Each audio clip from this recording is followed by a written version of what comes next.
Hello students, today we will study about the next topic of reproduction, that is vegetative propagation, कायिक प्रवर्धन।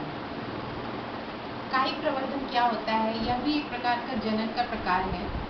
It is a type of asexual reproduction because it also one parent involved। यह भी एक तरह का asexual reproduction माना जाता है क्योंकि इसमें भी एक पेरेंट इन्वॉल्व होता है। जैसे कि कल हमने देखा था कि एक पेरेंट से किस तरह से नई संतति बनती है, उसी तरह कायिक प्रवर्धन में भी एक पेरेंट से नई संतति की उत्पत्ति होती है। इसीलिए यह एसेक्सुअल रिप्रोडक्शन का प्रकार माना जाता है। नेक्स्ट पॉइंट है, it is common in plants. यह प्लांट्स में कॉमन होता है, मीन्स कि प्लांट्स में कायिक प्रवर्धन देखने को मिलता है। Third point, it occurs by root, stem and leaves. यह जड़, तना और पत्तियों के द्वारा होता है। हमें पता है कि प्लांट्स में दो पार्ट्स होते हैं, एक होता है वेजिटेटिव पार्ट्स और दूसरा होता है रिप्रोडक्टिव पार्ट। वेजिटेटिव पार्ट्स यानी कि कायिक भाग जो होते हैं, इसमें आते हैं रूट, स्टेम और लीव्स, और रिप्रोडक्टिव पार्ट्स इसमें आते हैं फ्लावर्स। तो जो रिप्रोडक्शन वेजिटेटिव पार्ट्स यानी कि रूट, स्टेम और लीव्स के द्वारा होता है, ऐसे रिप्रोडक्शन को बोलते हैं वेजिटेटिव प्रोपगेशन या कायिक प्रवर्धन। इस रिप्रोडक्शन में फ्लावर्स का कोई रोल नहीं होता है, फ्लावर्स की कोई रिक्वायरमेंट नहीं होती है क्योंकि इसमें ना तो गैमेट्स बनते हैं, ना युग्मक बनते हैं, ना निषेचन की प्रक्रिया होती है। नेक्स्ट पॉइंट है, वेजिटेटिव रिप्रोडक्शन दो तरह से हो सकता है, एक नेचुरल प्राकृतिक तरीके से, सेकेंड आर्टिफिशियल या कृत्रिम तरीके से। First we will see about the natural method.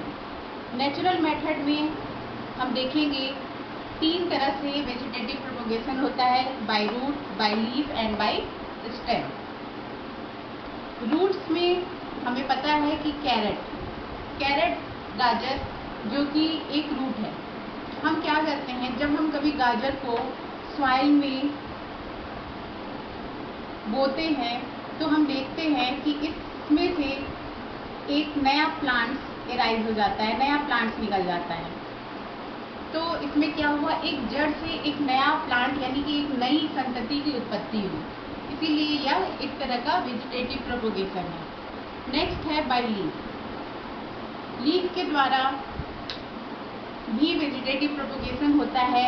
For example bryophyllum में की लीव्स जो होती है, इस लीव्स में किनारे पर कई सारे लीव्स के बंचेज यानी कि गुच्छे होते हैं। इन गुच्छों में एडवेंटिशियस रूट यानी कि अपस्थानिक जड़ें पाई जाती हैं।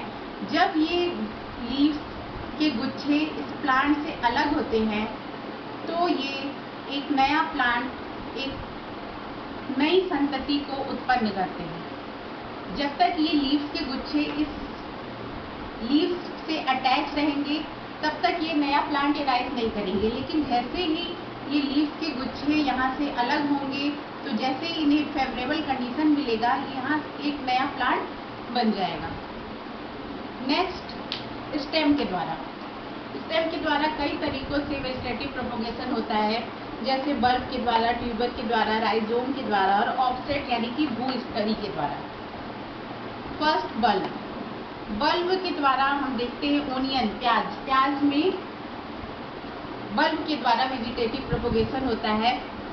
हम क्या करते हैं, जब हम प्याज को बोते हैं मिट्टी में तो क्या होता है, उस प्याज से एक नया स्टेम या नया प्लांट एराइज हो जाता है। नेक्स्ट ट्यूबर के द्वारा आलू, पोटैटो में देखने को मिलता है। हमें पता है कि आलू में यहाँ पे कुछ स्ट्रक्चर पाया जाता है जिसको आइज बोलते हैं, आलू की आँख। इस आइज से एक नया प्लांट एराइज हो जाता है जब हम इसे मिट्टी में बोते हैं। नेक्स्ट है प्रकंद, राइजोम। राइजोम क्या होता है? जो अंडरग्राउंड स्टेम होते हैं, जो स्टेम तने मिट्टी के अंदर होते हैं, जमीन के अंदर होते हैं, उसी को राइजोम बोलते हैं। तो राइजोम के द्वारा भी वेजिटेटिव प्रोपगेशन होता है अदरक, फॉर एग्जाम्पल इसका एक देखिए अदरक में। नेक्स्ट है ऑफसेट, भूस्तरी के द्वारा।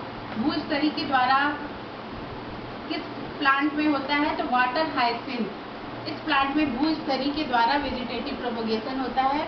और वाटर हाइसिंथ को टेरर ऑफ बंगाल यानी कि बंगाल का आतंक भी कहा जाता है।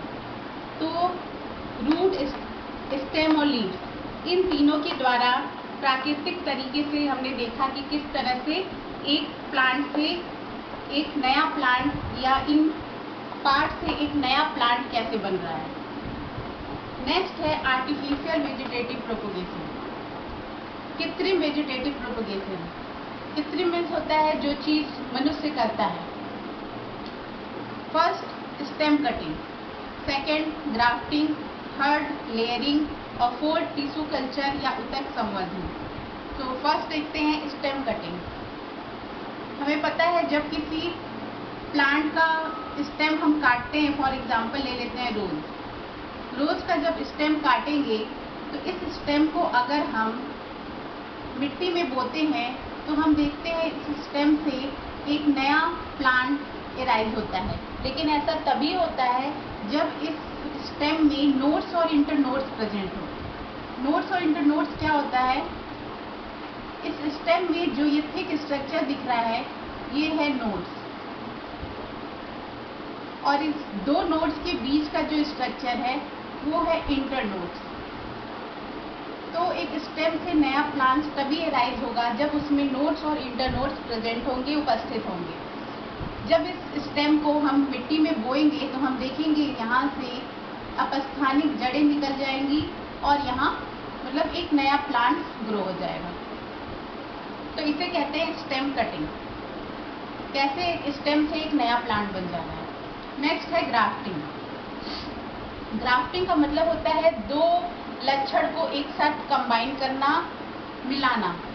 जैसे फॉर एग्जांपल अगर किसी प्लांट्स का फ्लावर का कलर अच्छा है या दूसरे प्लांट्स के फ्लावर का साइज अच्छा है, तो ऐसे प्लांट्स को अगर हम दोनों का लक्षण पाना चाहते हैं किसी प्लांट में तो हम ग्राफ्टिंग करते हैं।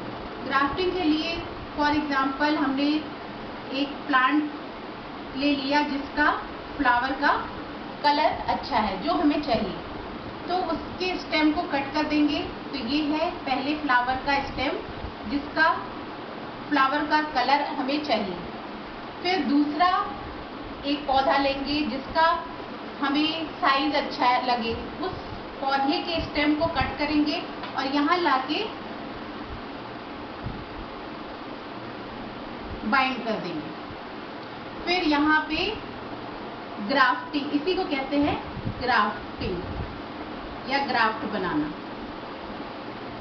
जिसमें हम दो प्लांट्स के स्टेम को कंबाइन कर रहे हैं। फिर कुछ दिनों तक इसको सॉइल से ढके रहेंगे, फिर हम देखेंगे कि यहाँ ग्राफ्ट से एक नया प्लांट एराइज हो जाएगा और इस प्लांट में वो दोनों लक्षण होंगे जो हमें चाहिए। इट्स मीन पहले वाले पौधे का लक्षण जो हमें फ्लावर का कलर चाहिए था और दूसरे वाले पौधे का लक्षण जिसमें हमें साइज अच्छी चाहिए थी। तो ये जो नया प्लांट एराइज हुआ, इस प्लांट में हम देखेंगे कि वो दोनों लक्षण होंगे। नेक्स्ट है लेयरिंग। लेयरिंग में क्या होता है? इसमें कोई स्टेम लेते हैं जो सिलिंड्रिकल होता है। सिलिंड्रिकल का मतलब सिलेंडर के आकार का होता है और ये ग्राउंड को टच करेगा। फिर जब ये ग्राउंड के अंदर जाता है तो फिर यहाँ से अपस्थानिक जड़ें निकलती हैं और एक नया प्लांट ग्रो कर जाता है। इसे कहते हैं लेयरिंग। नेक्स्ट है टिश्यू कल्चर।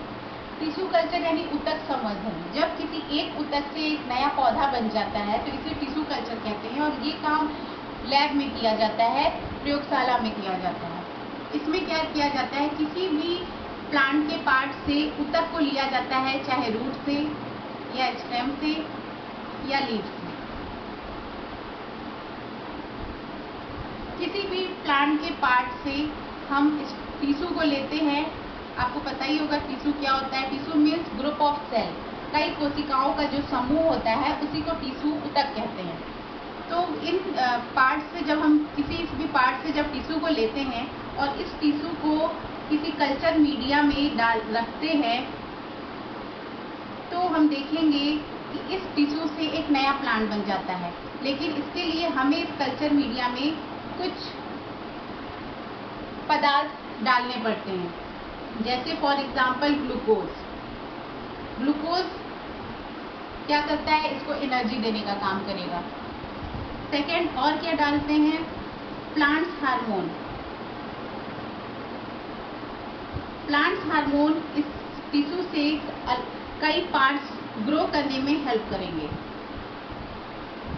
थर्ड डालते हैं इनर्ट नाइट्रोजन। ये इसको प्रोटेक्शन यानी कि सुरक्षित रखने का काम करेगा। तो ये सारी चीजें इस कल्चर मीडिया में डालने से इस टिश्यू से हम देखते हैं एक नया प्लांट एराइज हो जाता है, नया प्लांट उग जाता है और इसी को कहते हैं ऊतक संवर्धन। तो ये था वेजिटेटिव प्रोपगेशन, कायिक प्रवर्धन, जिसमें हमने देखा कि किस तरह से किसी भी प्लांट के रूट, स्टेम और लीव्स से किस तरह से एक नया प्लांट बन जाता है और इसीलिए इसको वेजिटेटिव प्रोपगेशन कहते हैं, क्योंकि रूट, स्टेम और लीव्स वेजिटेटिव पार्ट